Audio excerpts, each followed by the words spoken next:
이 시간 함께 읽을 하나님 말씀은 신명기 19장 1절부터 13절입니다. 좀 긴데요. 천천히 같이 읽으면서 의미를 생각하면서 같이 읽었으면 좋겠습니다. 주 당신들의 하나님이 당신들에게 주시기로 한 그 땅, 거기에 살고 있는 원주민을 주 당신들의 하나님이 멸망시키시고 당신들이 그들을 쫓아내어 그 성읍과 집에서 살게 될 때에 당신들은 주 당신들의 하나님이 당신들에게 차지하라고 주신 땅에서 성읍 셋을 따로 구별하여 놓아야 합니다. 주 당신들의 하나님이 당신들에게 주신 땅을 세 영역으로 구분하여 길을 닦아 모든 살인자가 그곳으로 피신할 수 있게 하십시오. 살인자가 구별된 성읍으로 도피하여 살 수 있는 경우는 다음과 같습니다. 일찍이 미워한 일이 없는 이웃을 뜻하지 않게 죽였거나 어떤 사람이 이웃과 함께 나무하러 숲속으로 가서 나무를 찍다가 도끼가 자루에서 빠져나가 친구를 쳐서 그가 죽었을 경우에 죽인 그 사람이 그 구별된 세 성읍 가운데 한 곳으로 피신하면 살 수가 있습니다. 도피성은 평소에 이웃을 미워한 일이 없는 사람이 실수로 이웃을 죽게 하였을 때에 자기의 생명을 구할 수 있는 곳이므로 그곳까지의 거리가 너무 멀면 피살자의 친척이 복수심에 불타서 살인자를 따라가서 죽일 터이니 거리가 너무 멀어서는 안 됩니다. 내가 새 성읍을 따로 떼어놓으라고 당신들에게 명령한 이유가 바로 여기에 있습니다. 주 당신들의 하나님이 당신들의 조상에게 맹세하신 대로 당신들 땅의 경계를 넓혀주시고 당신들의 조상에게 약속한 모든 땅을 당신들에게 주실 때에는 또 내가 오늘 당신들에게 명하는 이 모든 명령을 당신들이 성심껏 지키고 주 당신들의 하나님을 사랑하며 그가 가르쳐 주신 길을 잘 따라갈 때에는 이 새 성읍 말고 또 다른 새 성읍을 구별하여야 합니다. 그리하여 주 당신들의 하나님이 당신들에게 유산으로 주신 땅에서는 죄 없는 사람이 살인죄를 지고 죽는 일이 없도록 하여야 합니다. 그러면 살인죄 때문에 당신들이 책임을 지는 일은 없을 것입니다. 그러나 어떤 사람이 그의 이웃을 미워하여서 해치려고 숨었다가 일어나 이웃을 덮쳐서 그 생명에 치명상을 입혀 죽게 하고 이 여러 성읍 가운데 한 곳으로 피신하면 그가 살던 성읍의 장로들이 사람을 보내어 그를 거기에서 붙잡아다가 복수자의 손에 넘겨주어 죽이게 하여야 합니다. 당신들은 그런 사람에게 동정을 베풀어서는 안 됩니다. 이스라엘 안에서 죄 없는 사람이 죽임을 당하는 일이 없어야만 당신들이 복을 받을 것입니다. 아멘. 이 시간 도피성이라는 제목으로 손봉호 장로님께서 말씀 전하실 때 큰 은혜 받으시기 바랍니다. 나오실 때 큰 박수로 환영하도록 하겠습니다.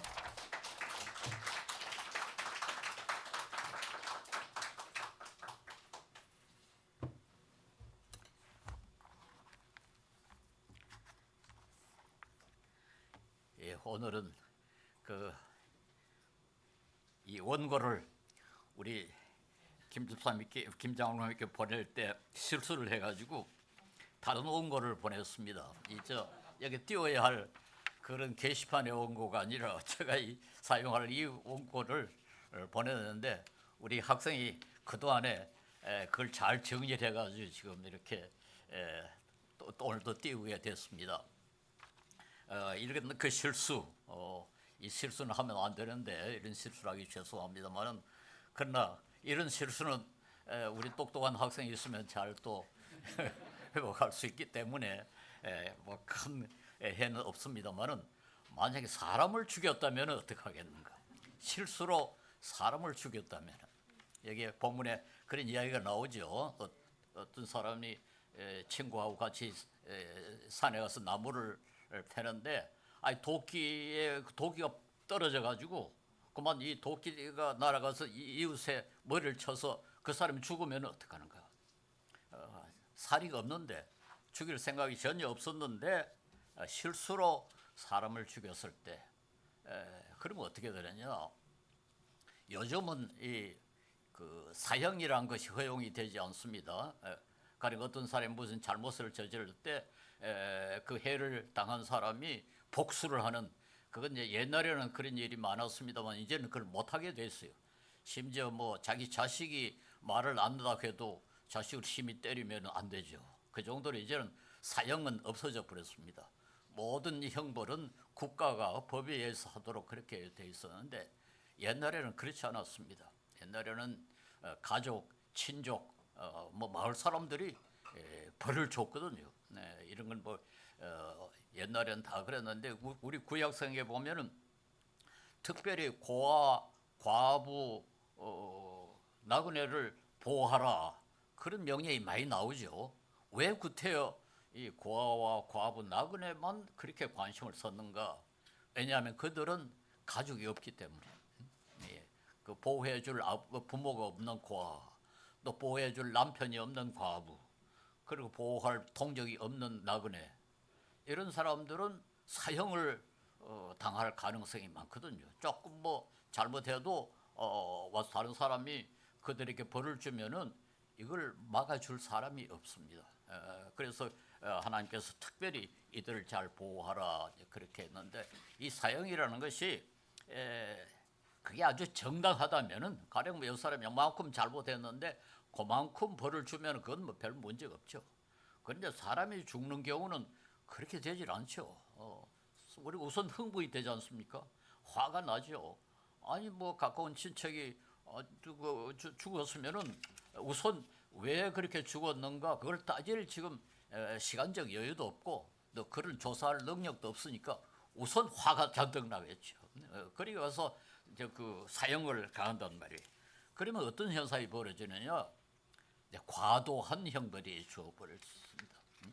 이 사람은 사실상 그 죽일 생각이 전혀 없었고, 이 단순히 실수로 사람을 죽였는데도 그게 뭐 초기에 그걸 알 수 있습니까?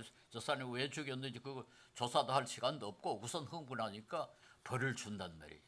이걸 막기 위해서 하나님께서는 이스라엘 백성이 이제 그 공동체를 이루어서 살 때 필요한 여러 가지 그 제도를 명령하시면서 토피성 제도를 만들었습니다. 도피성이라는 건 이런 그 자기가 의도하지 않게 사람을 죽였을 때 그 흥분한 친척의 복수를 피하기 위해서 도망칠 수 있는 그런 장소, 이걸 이제 도피성이라 그렇게 불렀습니다. 그러니까 우리 하나님께서는 정의가 파괴되는 것은 원하지 않으신 거거든요. 그러니까 이만큼 나쁜 짓을 했으면 그만큼 벌을 받는 건 정의로운데, 자기는 의도하지 않았는데 엄청나게 큰 벌을 받는 건 이건 또 정의에 어긋난단 말이죠. 그러니까 이제 토피성 제도를 만들었습니다. 그런데 기록에 의하면은 이런 제도는 성경에만 있는 게 아니고 우리나라에도 사만 시대 그 소도라는 곳이 있었대요. 그때는 그 천신을 섬기는 그런 뭐 선앙당 같은 그런 곳인가 봐요. 거기에 사람들이 억울함을 당했다, 억울한 벌을 피하기 위해서 도망치는 곳이라고 그럽니다. 우선 거기에 도망을 쳤다, 그런 기록이 있습니다. 일본에도 막부 시대에 각계 코미데라, 뭐 일본 말로 잘 모르겠습니다. 각계 코미데라라는 절이 있었는데요. 그 절이 쉽게 뛰어갈 수 있는 절이라 그런 뜻을 갖고 있답니다. 이건 주로 그 난폭한 남편을 그 부인들이 도망칠 수 있는, 그 일본 시대, 일본이나 우리나라나 옛날에는 여성들의 권리가 뭐 전혀 없었잖아요. 그러니까 남편이 아주 못된 남편이 아내에게 억울하게 해를 가하려고 할 때 우선 도망을 쳐야 되는데, 이 절에 들어가면은 그걸 못 따라간대요. 따라가면은 벌을 받도록 돼 있어가지고 못 따라간답니다. 그래가지고 심지어 아주 급한 경우에는 신을 벗어가지고 절에 던진대요. 그래서 경내 안에 신이 떨어지면은 쫓아오던 남편이 그 이상 못 잡는데요. 그런 그 제도를 만들어 놨다고 그럽니다. 성경에도 보면은 다윗이 이제 나이가 많아가지고 뭐 제대로 그 나라를 다스리지 못할 때 그 왕자 가운데 하나인 그 아도니아, 아주 잘생기고 야심도 많은 사람이었습니다만 자기 아버지 다윗이 아주 제대로 나라를 돌보지 못하니까 고통을 타서 내가 왕이다 그렇게 주장을 하면서 자기를 추종하는 사람들 따로 모아서 잔치를 베풀고 내가 왕이라고 선언을 했어요. 그런데 그 솔로몬의 친척들, 솔로몬의 어머니를 비롯해 가지고 솔로몬을 따르던 사람들이 다윗에게 가서 보고를 했습니다. 아도니아가 이런 짓을 했습니다. 그러니까 그러면 안 되지. 솔로몬이 왕이다. 이렇게 선언을 했어요. 그리고 그런데 거기에 사람들이 아마 축제를 벌인 모양인데 그 아도니아가 그 소식을 들으니까 겁이 난단 말이에요.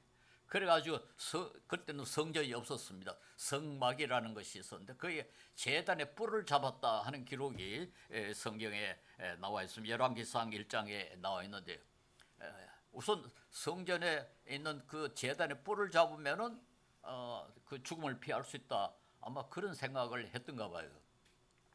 어쨌든 그런 사건은 성경에는 딱 한 번밖에 나오질 않습니다. 그러니까 성경에서는 성전에 도망치면 된다 하는 그런 제도는 없었습니다. 그 대신 하나님께서 성전 대신 이 도피성이라는 제도를 만들어 놨습니다. 그래서 그 성경은 참 신기하게도 어떤 특별한 장소를 거룩하다 그렇게 그 가르치진 않아요. 뭐 솔로몬이 성전을 짓고는 그때 기도할 때 보면은 천지를 지으신 하나님이 어떻게 내가 지은 건물에 계시겠습니까? 그렇게 기도를 해요. 그러니까 우리 하나님은 온 우주를 지배하시는 하나님이니까 어떤 특별한 장소가 요게 내 곳이다 그렇게 하시지는 않습니다. 지금도 우리나라에서는 그 어떤 교회 가면 예배당을 성전이라고 자꾸 부르는데 그건 성경의 가르침에 어긋납니다. 예배당은 성전이 아니에요. 어디든지 두세 사람이 예수님 이름으로 한 마음으로 모여가지고 기도하고 교제하면 그게 교회예요. 그게 성전이에요. 그러니까 예배당을 성전이라 부르는 것은 이건 신학적으로 옳지를 않습니다. 옛날에 제가 그 이딘무죄 때문에 어느 총회 이단으로 재판을 받을 뻔했어요. 그런데 우리 박윤선 목사님이라고 유명한 신학자가 손봉호 말이 맞다 그래가지고 제가 이단이 되는 걸 피했습니다. 하여튼 그런 역사가 있어가지고 저는 이것에 대해서 좀 더 강조를 하려고 그럽니다. 이 모세가 그 하나님의 명령을 받아가지고 이제 그 도피성을 만들어라 이렇게 명령했는데 성경에 보면 이 도피성에 대한 언급이 가르침이 세 곳에나 있습니다. 이 민수기에도 있고 또 신명기에도 있고 나중에 여호수아가 마지막으로 도피성을 아예 이름까지 정해서 여기가 도피성이다 그렇게까지 정해가서 성경에 도피성에 대한 관심이 상당히 많이 돼 있습니다. 오늘 본문에 보면은 우선 세 곳을 정하라 그렇게 돼 있지만은 나중에 영토가 넓어지면 세 곳을 더하라 그렇게 했죠. 그런데 나중에 여호수아에 보면은 6곳이 지정이 됐어요. 요단강 동쪽에 세 곳, 요단강 서쪽에 세 곳, 6곳을 지정을 했습니다. 이걸 보면은 어쨌든 우리나라의 소도라든가 일본의 그런 뛰어갈 수 있는 절이라든가 또 이 도피성이라든가 이런 제도가 있는 걸 보면 동서고금을 막느라고 억울한 처벌은 막아야 된다 하는 것이 이제 공통점으로 있다고 생각을 합니다. 그래서 우리가 이 소위 문화 상대주의라는 것은 인정을 해야 된다고 생각합니다. 문화 상대주의라는 건 뭔가니까 가령 뭐 옷을 어떻게 입는가, 음식을 어떻게 먹는가, 인사를 어떻게 할 것인가 이런 건 나라마다 다 달라요. 그런데 저의 인사하는 법은 저건 잘못됐다. 아니면 나쁘다 그렇게 말할 수 없다는 겁니다. 이걸 우리가 문화 상대주의라고 그럽니다. 다른 풍속이 다른 건 그대로 인정하는 거 그게 옳습니다. 자, 이것과 또 조심해야 될 것은 도덕적 상대주의 혹은 윤리적 상대주의. 그 윤리적인 것도 나라마다 다 다르니까 뭐 다른 나라는 거짓말 많이 하고 어떤 나라는 뭐 도둑질 해도 괜찮고 그러니까 이건 뭐 상대적이다 이렇게 말하는 건 옳지 않습니다. 윤리적 상대주의는 우리 그리스도인이 받아들일 수 없습니다. 모든 지역에서 거짓말은 나쁘고 살인은 나쁘고 도둑질은 나쁩니다. 이 나라에는 도둑질을 많이 하니까 이건 그게 그 나라의 문화다 이렇게 주장하는 사람들이 들어있고 심지어 철학자들 가운데 그런 주장을 하는 사람들이 있습니다만은 저는 이건 잘못됐다. 도덕적 상대주의는 있을 수 없다. 그러나 문화적 상대주의는 우리가 인정을 해야 된다. 그렇게 주장합니다. 이 소도라는 것이 있고 일본에 뭐 그런 절이 있고 성경에 이런 그 도피성이 있는 걸 보면은 억울한 처벌은 옳지 않다. 나쁜 짓을 할 생각을 아주 고의로적으로 사람을 죽였으면 벌을 받는 게 당연하지만은 전혀 의도하지 않은데 실수로 사람을 죽인 것에 대해서는 너무 큰 벌을 주면은 안 된다. 그렇게 해야 될 것입니다. 그리고 사실은 이참뭐 여러분도 그런 경험을 가끔 해 보실 겁니다만 참 진퇴영 양난일 때 어떤 상황에서 이거 뭐 이러지도 못하고 저러지도 못하고 너무 참 급할 때가 있죠. 그럴 때 우리가 그 피할 수 있는 곳이 있다는 건 그건 엄청난 혜택입니다. 그러니까 이건 모든 민족에게 필요하고 또 오늘 또 필요합니다. 지금 특별히 이 난민 문제 이게 좀 뭐 참 큰 문제죠. 유럽에는 이 난민 때문에 좀 정권이 바꿔지는 이런 현상이 벌어지고 있는데요. 그 난민의 입장에서 보면은 이거 참 기가 차요. 과거에 시리아라는 나라 그뭐 독재가 아주 너무 심했거든요. 그래서 그 시리아 난민들이 엄청나게 도망을 치고 그러는데 우리나라는 난민을 받는데 매우 인색해요. 우리 전 세계에서 아마 한국이 가장 인색한 나라로 지금 알려져 있습니다. 우리 정부가 우리나라에 도망쳐 온 사람을 난민으로 인정한 사람이 10손가락 아니라고 너는 그렇게 알고 있어요. 너무 좀 인색하게 대하는데 이건 좀 바꿨으면 좋겠다 그런 생각이 듭니다. 제가 공부했던 네덜란드 나라는 난민을 받아들이는데 아주 관용을 베풀어 가지고 역사적으로 유명한 곳입니다. 그래가지고 그 나라 국민들은 그 어려운 사람, 특별히 외국에서 고통받는 사람들을 돕는 것을 아주 큰 자랑으로 생각하고 있고 그 덕으로 아주 위대한 학자들도 뭐 주로 이제 과거 유대인이죠. 유대인들이 네덜란드로 많이 도망을 쳤어요. 그래서 그 나라에 가서 아주 큰 공헌을 한 일도 있습니다.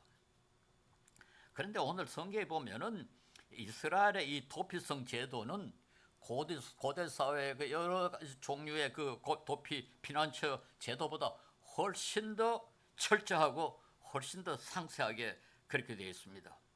우선 이제 이스라엘은 성전이 하나밖에 없잖아요. 옛날에 우리나라에 소도라는 건 뭐 여기저기 다 있었으니까 쉬운데 이제 이스라엘은 성전이 하나밖에 없었고 그 성전도 그걸로 도망치면 된다고 되어 있질 않으니까 이제 그 여러 곳에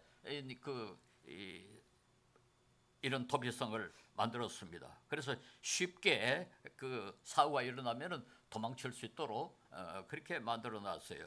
그리고 오늘 본문 3절을 보면은 길을 닦아 하는 표현이 나옵니다. 세 영역으로 구분하여 길을 닦아. 근데 길을 닦아라고 간단하게 표현이 되어 있습니다만 이게 사실 간단한 표현이 아니에요. 무슨 말인가 하니까 쉽게 들어갈 수 있도록 쉽게 도망할 수 있도록 길을 잘 만들어라 그래 되어 있는데 기록에 의하면은 이 도피성으로 가는 길의 넓이는 보통 도로보다 폭을 배나 하도록 막 그렇게 돼 있대요. 그러니까 상당히 넓은 아주 방해받지 않고 빨리 도망칠 수 있도록 그렇게 만들어놨다 그렇게 되어 있습니다. 그리고 민수기 35장 15절에 보면은 여기 아주 특별한 표현이 있습니다. 여기 뭐가 되어 있는 거 하니까 이 여섯 성읍은 이스라엘 자손과 타국인과 이스라엘 중에 거류하는 자의 도피성이 되리니 이야기는 단순히 이스라엘 백성만 도망칠 수 있는 게 아니라 외국인도 도망칠 수 있다. 그리고 이스라엘 백성 가운데 사는 외국인, 말하자면 그 거류민이죠. 그 사람들도 거기에 도망칠 수 있다 이렇게 돼 있어요. 그러니까 누구든지 사람이면 누구든지 그리로 피할 수 있다. 이것이 우리 성경이 아주 구약 시대부터 우리 하나님은 이스라엘의 하나님만이 아니라 모든 민족의 하나님이다 하는 것을 잘 반영하고 있습니다. 그러므로 모든 사람은 기본 인권을 보호받아야 된다. 이것이 벌써 구약 성경의 도피성 제도에도 다 나와 있습니다. 그래서 우리 그리스도인들은 누구보다도 더 보편주의적이 돼야 돼요. 그러니까 인종차별이나 국가차별을 하면 안 된다. 우리 하나님은 단순히 우리의 하나님이실 뿐만 아니라 모든 사람의 하나님이다 하는 것을 잘 보여주고 있습니다. 보편인권 사상, 전에도 말씀드렸습니다만 1948년에 국제연합이 보편인권선언이라는 걸 발표를 했는데 이것에서 대부분의 학자들은 이건 주데오 크리스천 트래디션, 유대 기독교적 전통에 근거한 거다. 그렇게 주장을 하고 바로 그 때문에 아랍 국가들은 보편인권선언을 아직까지 수용하지 않아요. 이건 기독교적 전통에 근거한 거기 때문에 우리하고는 상관없다. 그래서 좀 받아들이지 않습니다. 공산주의 국가도 받아들이지 않습니다. 이건 기독교적인 거다. 그러니까 왜 우리 그 무신론인 기독교 이 공산주의가 이걸 받아들일 필요가 없다. 그렇게 주장하고 있습니다. 역사적으로 좀 그 특이한 사건이 하나 있는데 그게 바로 이 존 뉴턴이라고 뭐 우리 잘 알죠. 가장 그 유명한 찬송가 나 같은 죄인 살리신 이 찬송가를 지은 아주 영국의 유명한 목사님이요 기독교인인데 이분은 1748년에 이제 그가 23살 때 개종을 했어요. 그런데 개종한 뒤에도 40년간이나 노예 매매에 관계를 했어요. 자기가 직접 노예 매매에 돈도 벌고 그랬습니다. 그 뒤에는 또 노예 매매 회사에 투자를 했어요. 그러니까 예수 믿은 지 개종한 지 40년 동안 노예 매매에 직접 했고 또 거기서 투자를 했다는 겁니다. 그런데 1788년에 비로소 이건 잘못됐다 하는 걸 깨달았어요. 그래서 그 선글에 보면 이렇게 되어 있습니다. 나는 여러 면에서 크게 부족했다. 상당한 시간이 지난 뒤까지 나는 내가 온전한 의미로 신자였다고 자처하지 못하겠다. 내가 온전한 이런 의미에서 제대로 된 의미로 나는 기독교인이라고 할 수가 없다. 그렇게 말했어요. 그리고는 나중에 그 노예 그 매매 금지 운동 거기에 아주 적극적으로 나섰습니다. 그때 아주 그 신실한 기독교인 영국 하원의원 윌버포스라는 분이 있었는데 그 두 분이 존 뉴턴과 손을 잡고 노예 제도를 폐지하는데 앞장서서 결국은 성공했습니다. 미국은 훨씬 나중에 그를 통과시켰습니다만 영국은 상당히 일찍이 그 노예 제도를 반대를 했습니다.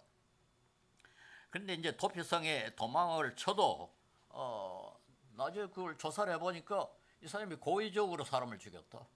실수로 죽인 게 아니고 고의적으로 죽였다 하는 것이 드러나면 쫓아내버렸어요. 쫓아가서 정당으로 벌을 받도록 그렇게 했습니다. 그런데 그 대신 만약에 이제 그게 살인이 의도된 것이 아니고 자기가 그 실수로 그렇게 했다는 것이 그 판정이 돼도 또 그리고 이제 그 자기가 죽인 사람의 친척이 다 그게 고의가 아니었다는 걸 알고 이제 복수할 가능성도 없어도 그 도피성에서 나갈 수가 없어요. 어떤 조건으로 나가는 거니까 자기가 도망쳤을 때에 그 도피성의 제사장이었던 사람이 그분이 죽어야 그 나갈 수가 있도록 그렇게 제도가 되어 있습니다. 이게 이 민수기 35장 32절에 기록이 되어 있죠. 또 도피성에 피한 자는 대제사장이 죽기 전에는 속전을 받고 그 땅으로 돌아가 거주하게 하지 말 것이라. 참 이상하죠. 왜 그랬을까? 그래가지고는 뭐 이런 그런 경우도 있었다고 그래요. 그저 제사장이 죽어야 자기 집으로 돌아갈 수 있으니까 빨리 제사장이 죽었으면 좋겠다. 그래 심지어 제사장을 죽이는 경우. 뭐 어쨌든 죽여야 돼. 제사장이 죽어야 되니까. 그래가지고 제사장 가족이 이런 사람들 때문에 아주 전전긍긍했다고 그래요. 그러니까 심지어는 뭐 옷도 갖다 주고 음식도 갖다 주고 그래서 부디 제사장 죽이지 마라 그렇게 한 경우도 있었다고 그럽니다. 그런데 이게 참 이상하죠. 왜 제사장이 죽어야 도피성에서 나갈 수가 있는가? 민수기 35장에 보면은 도피성은 반드시 레위족이 사는 마을이라야 되는 거로 되어 있습니다. 이걸 좀 설명을 해야 되는데 뭐 여러분이 다 아시겠지만은 이스라엘 백성이 가나안 땅에 들어갔을 때 여호수아가 뭐 루벤족은 여기, 갓족은 뭐 저 유다족은 어디 이렇게 그 지파에 따라서 땅을 이렇게 분배를 했어요. 근데 레위족에게는 레위 지파에는 땅을 주질 않았습니다. 그 제사장 족인데 레위족을 위한 지역은 없어요. 그럼 레위족은 어떻게 살아야 되느냐? 다른 지파가 점령한 지역에 마을 하나씩 그렇게 흩어져. 그렇게 레위족이 있었습니다. 그건 왜 그런 거 하니까 이들은 제사장은 반드시 레위족에서 나와야 되고 모든 족속에는 제사장이 있어야 되니까 이 여러 곳에 레위족이 이제 그 나누어서 그렇게 살게 되어 있는데 그런데 이 도피성은 반드시 레위족이 사는 곳이라야 도피성이 될 수 있다. 그렇게 되어 있고 그 말은 반드시 제사장이 거기에 있어야 됐습니다. 그런데 그 제사장이 죽어야 그 도피성에서 나갈 수 있다. 예, 그 이유를 성경은 설명하지 않아요. 그저 이렇게만 땅으로 돌아가지 못한다. 그저 그렇게만 돼 있지. 왜 집으로 돌아가지 못하겠느냐 하는 것이 성경에는 나와 있지 않습니다. 그래 탈무드라는 경전이 있는데 이건 주도 랍비들의 그 유대교라고 합니다. 특별히 그 예루살렘 탈무드라는 그런 책이 있는데 거기에 보면은 이 의로운 사람의 죽음은 속죄의 의미가 있다. 그 속죄의 효과가 있다. 그런 기록이 있대요. 속죄라는 게 뭡니까?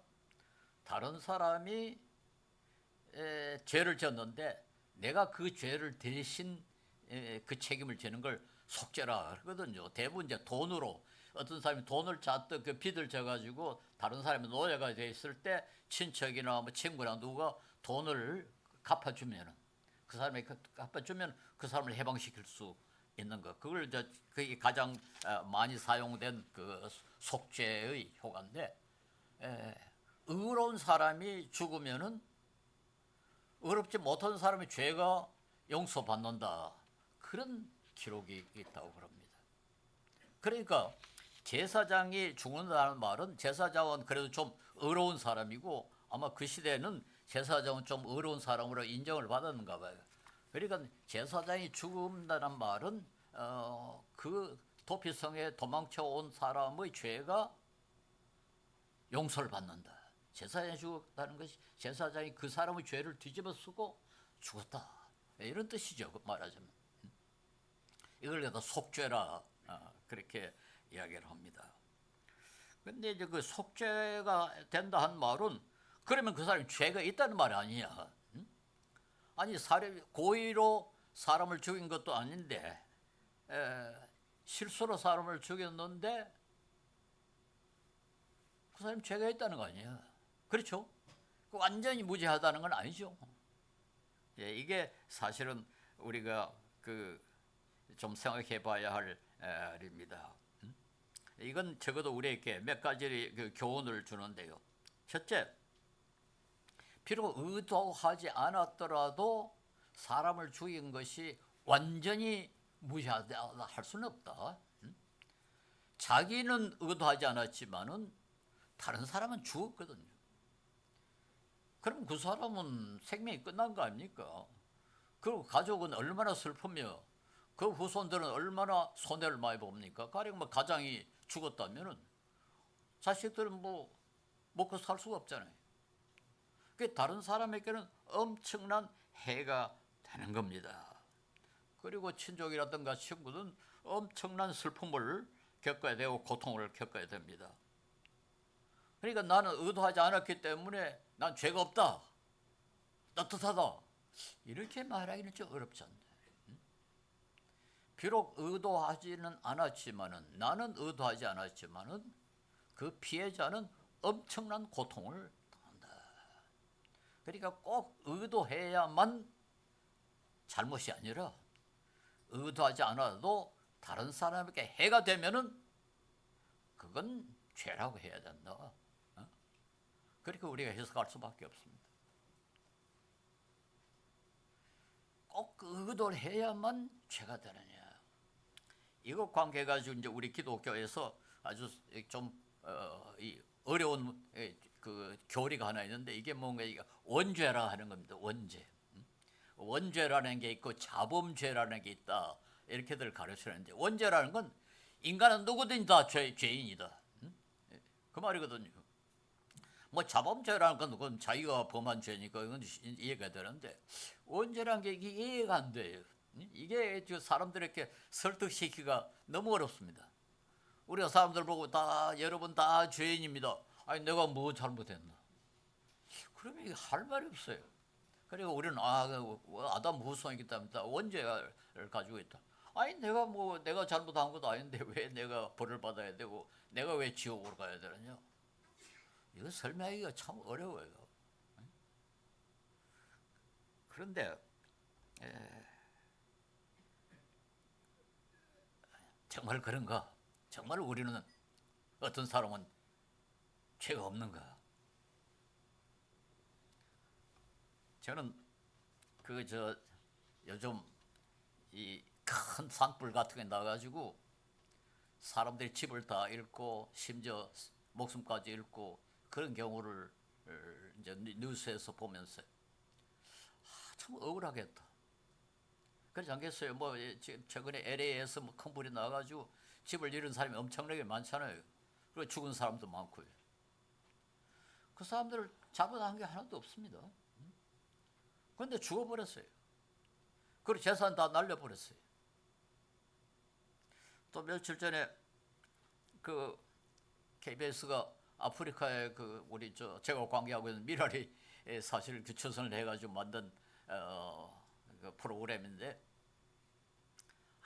정말 순수한 순진한 어린 아이들이 먹을 것이 없어가지고 그렇게 고생을 하고 돈이 없어가지고 그렇게 참 비참하게 사는 모습을 그 프로그램을 만들어서 방송에서 오늘 또 아마 오후에 또 다른 프로그램을 보도한다고 그럽니다. 자, 그걸 보면서 제가 이 밥을 먹고 아주 맛있는 밥 먹고 앉아가지고 지금 과일 먹으면서 그걸 보니까 자기들이 무슨 잘못을 저지르는데 저렇게 고생을 하고 굶고 나는 뭐 잘했다고 여기 앉아가지고 따뜻한 방에 앉아가지고 이렇게 맛있는 음식 먹고 과일 먹고 있나 그런 생각이 들어요. 그런데 거기에 대해서 우리는 전혀 책임이 없는 거. 가령 LA에 산불이 나가지고 많은 사람이 재산을 잃고 뭐 천재지변이 일어났는데 특별히 기후와 관계돼 가지고 온갖 사고가 좀 일어나고 있는데 우리는 관계 없습니까? 우리가 타고 다니는 자동차 그게 다 좀 공기를 오염시키고 우리가 좀 따뜻하게 살려고 하는 난방 그게 다 공기를 오염시킵니다. 이 공기라는 게 내가 오염시켰다 해서 우리 집에만 머뭅니까? 이게 다 날아가죠. 결국은 우리 모두가 다 공동 책임을 져야 된다. 뭐 실제로 그러지 않습니까? 우리 한국도 뭐 세계에서 이 유독가스를 가장 많이 배출한 나라가 아닙니다. 양적으로는 중국이 세계에서 제일 많이 배출하고 개인적으로는 미국 사람이 평균 개인당 그 독가스 배출량이 미국 사람이 제일 많습니다. 그런데 우리 한국은 세계에서 가장 오염물질을 빨리 오염물질 증가가 세계에서 제일 빠른 나라예요. 근데 뭐 LA에 불이 나거나 뭐 아프리카에 가는 아이들이 고생하거나 그건 나하고 관계없다. 정말 그렇게 그럴 수 있는가? 저는 우리 이 윤리학에 많이 사용합니다만 자귀라는 게 있고 부자귀라는 게 있습니다. 자귀라는 건 내가 직접 나쁜 의도를 가지고 다른 사람에게 해를 끼치는 걸 자귀라 그래. 영어로 커미션이라고 그럽니다. 근데 놀라운 건 부자귀라는 것도 있다. 내가 마땅히 해야 할 것을 하지 않는 것도 비도덕적이다. 가령 뭐 우리나라엔 그런 법이 없습니다만은 길가에 어떤 사람이 쓰러져 있다. 나는 그 마땅히 119에 전화를 하고 그 사람을 데리고 병원에 가야 하는데도 불구하고 모르겠다고 지나가 버려. 이게 부작입니다. 부작. 그래서 카나다 같은 나라에는 그런 법이 있어요. 길가에 가령 어떤 사람이 상당히 심각한 위기에 처해 있는데 그걸 보고 그대로 지나가면 벌을 받도록 그렇게 그런 법이 있어요. 이걸 그 법의 별명이 선한 사마리아인 법입니다. 선한 사마리아인 법. 참 재밌는 별명이죠. 사마리아인은 뭐 지나갈 수 있죠. 제사장하고 레위 사람처럼 그 강도 맞는 사람 아니 뭐 안 됐네 하고 지나가 버릴 수 있어요. 근데 사마리아인은 그렇게 하지 않았죠. 선한 사마리아인은. 그런데 그걸 법으로 만든 것을 선한 사마리아인 법이라. 우리나라에도 아마 의사나 간호사는 그렇게 하게 돼 있죠. 가령 의사가 지나가다 어떤 사람이 지금 병으로 막 쓰러져 있을 때 그대로 지나가면 아마 벌을 받도록 돼 있을 겁니다. 이 법을 만드는데 저도 좀 운동을 했습니다. 시민운동 단체가 이걸 만들어 가지고 이 법 좀 만들어 달라 국회에 요청해 가지고 지금 아주 그 기본적인 법이 만들어졌습니다. 요즘은 우리 한국 사람들이 꽤 잘합니다. 보니까 뭐 심폐소생도 뭐 잘하고 옛날에는 그렇지 않았어요. 옛날에는 그대로 지나갔어요. 그때는 그 법이 상당히 중요한 그 법이었습니다. 부작위. 우리가 비록 자귀, 실제로 의도를 가지고 못된 짓을 하지 않았을지는 모르지만은 마땅히 해야 할 일을 우리가 못하는 것도 너무 많다. 특별히 우리 그리스도인들은 이웃을 내 몸과 같이 사랑하라. 근데 우리가 정말 그렇게 사랑하나?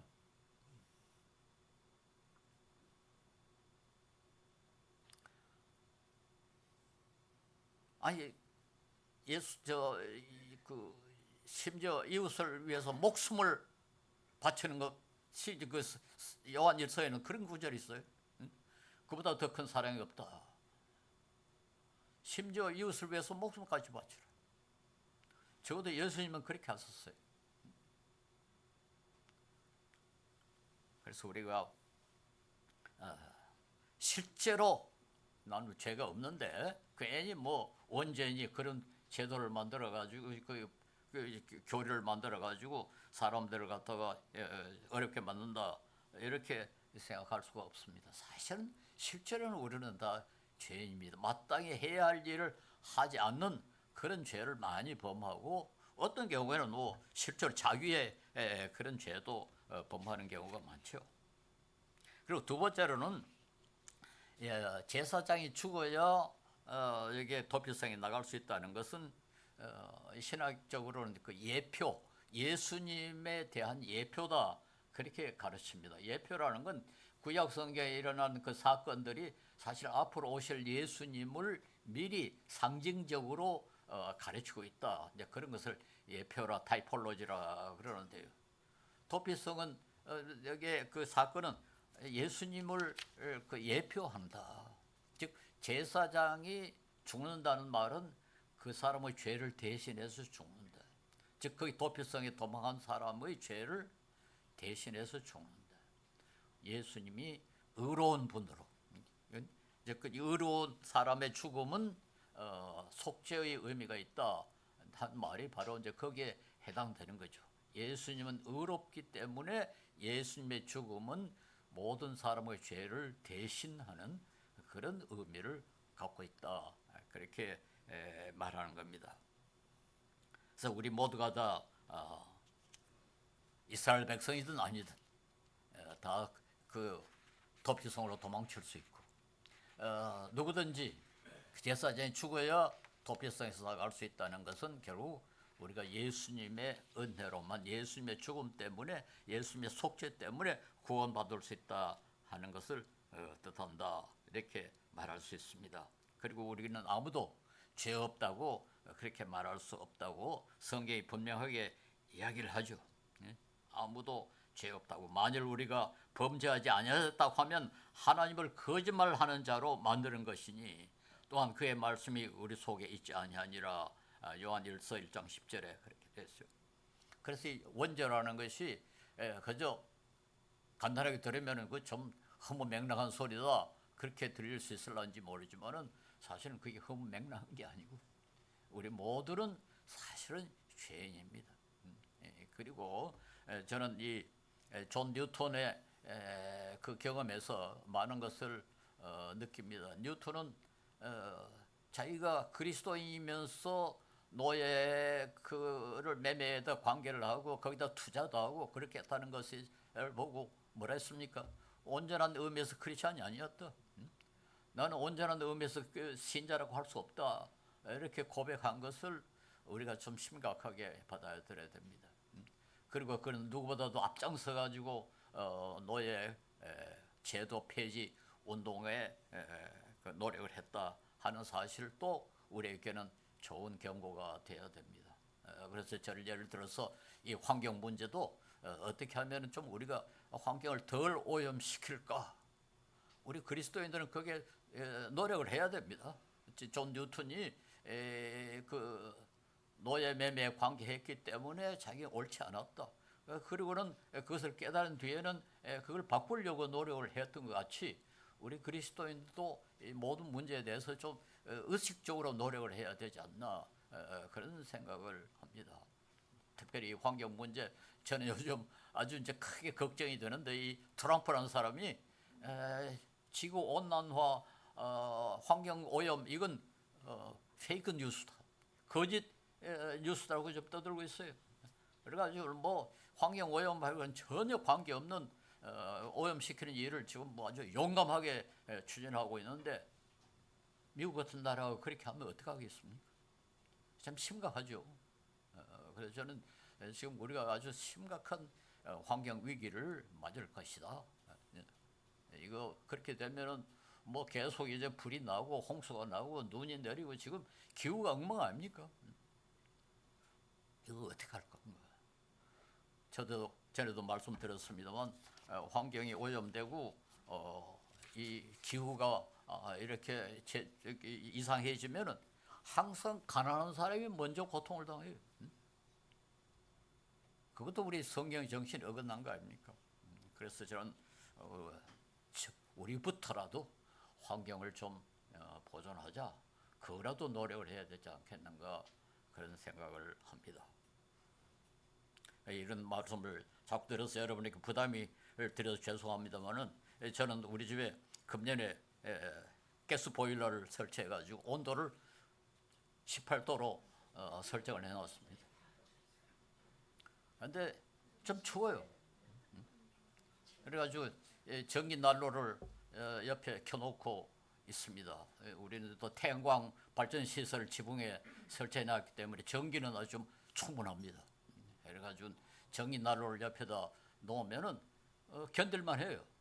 그런데 어디서 힌트를 얻어온 거니까 일꾼들이 밤에 새벽에 들에서 어디서 일할 때 보면 모닥불 피워놓고 견디잖아요.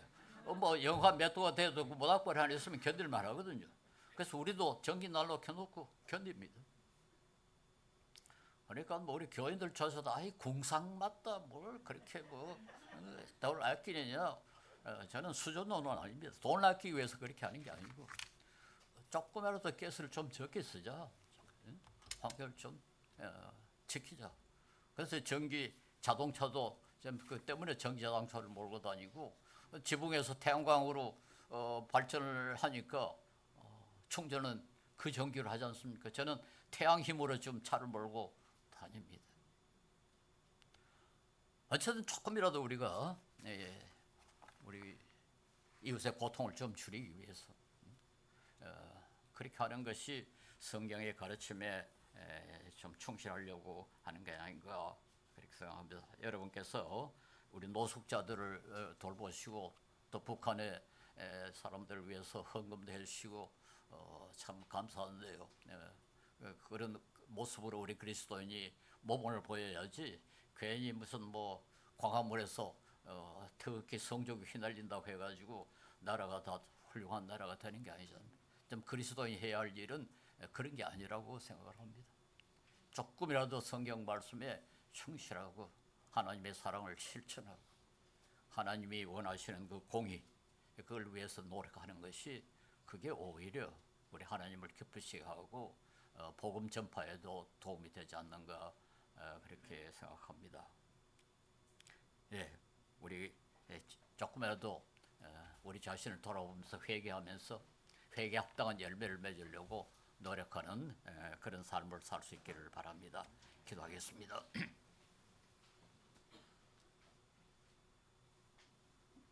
우리가 피할 수 있는 곳을 말해주시고 우리 어려울 때 항상 우리를 지켜보호하시고 위로해 주시는 우리 하나님, 지금도 우리의 도피성이 되어 주심을 감사하고 감사를 드립니다. 그러나 저희들이 참으로 주님의 거룩하신 뜻에 어울리게 살지 못하는 많은 잘못을 저희들이 알고 회개합니다. 주님께서 우리의 마음을 주장하여 주셔서 우리가 어디에서 얼마나 잘못했는가를 발견할 수 있게 하옵시고 회개하게 하옵시고 고치게 하여 주시옵소서. 귀한 백성들 주님께서 일일이 다 지켜주시고 주님의 영광을 드러내게 부족함이 없게 하옵시고 주님의 영광을 드러낼 수 있는 모든 기회와 능력을 허락하여 주시옵소서. 예수님 이름으로 기도합니다. 아멘.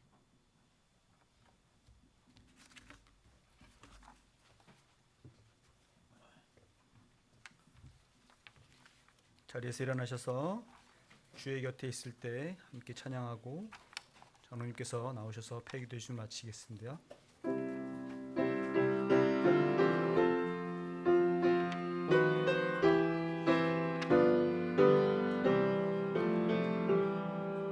주의 곁에 있을 때 마음이 든든하오니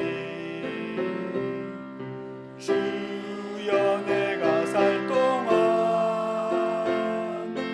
인도하여 주소서. 주여 나를 인도하소서. 빠른 세상 살 동안 주여 인도하소서.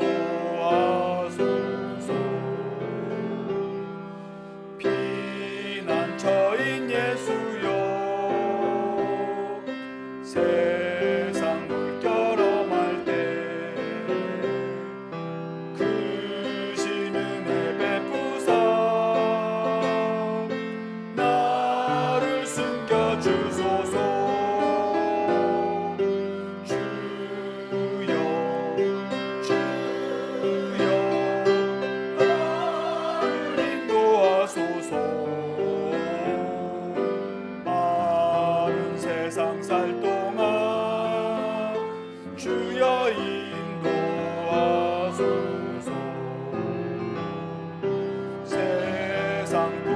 지난 후 영화로운 나라와 눈물 없는 곳으로 들어가게 하소서. 주여 주여 나를 인도하소서. 빠른 세상 살 동안 주여 인도하소서.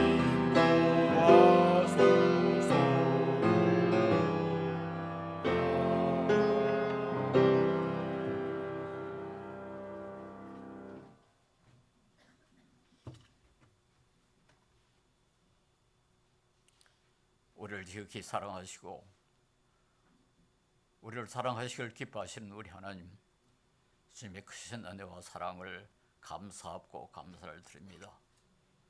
당신의 귀한 아들, 딸들 지난 한 주간도 잘 지켜보고 하시고 이제까지 지켜서 사오니 다음 한 주간도 앞으로도 축복하시고 주님께서 선하게 인도하여 주시옵소서.